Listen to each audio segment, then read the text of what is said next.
Merci Madame la Présidente, Madame la Ministre.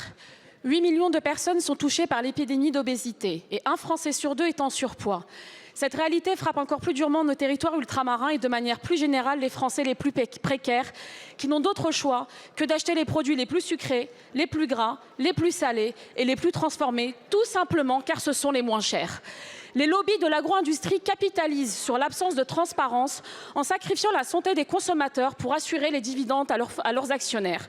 Ce sont ces mêmes lobbies qui ont fait pression sur la Commission européenne pour empêcher la généralisation du Nutri-Score.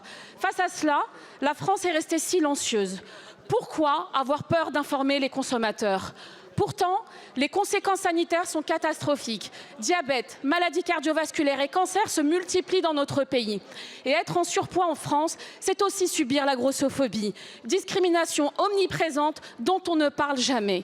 Une femme obèse a 8 fois moins de chances d'être embauchée qu'une femme qui ne l'est pas. Cette grossophobie, elle stigmatise et exclut.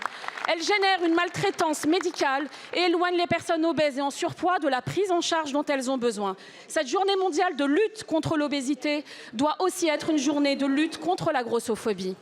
Alors que les professionnels de santé ont besoin d'une feuille de route et de moyens, l'inaction de l'État sur ce sujet laisse le champ libre à l'industrie pharmaceutique qui pallie ce manque en proposant des médicaments sur lesquels nous n'avons que peu de recul. Je crois que tout le monde ici se souvient de l'affaire du Mediator.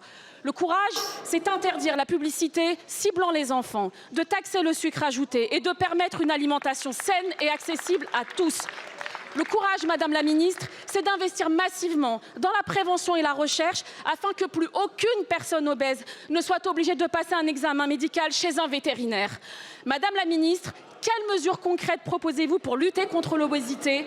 Comment comptez-vous lutter contre la grossophobie? Et quand allez-vous enfin protéger l'intérêt des Français face au lobby de l'agro-industrie? Je vous remercie. Merci beaucoup, ma chère collègue. La parole est à Monsieur Yannick Neuder.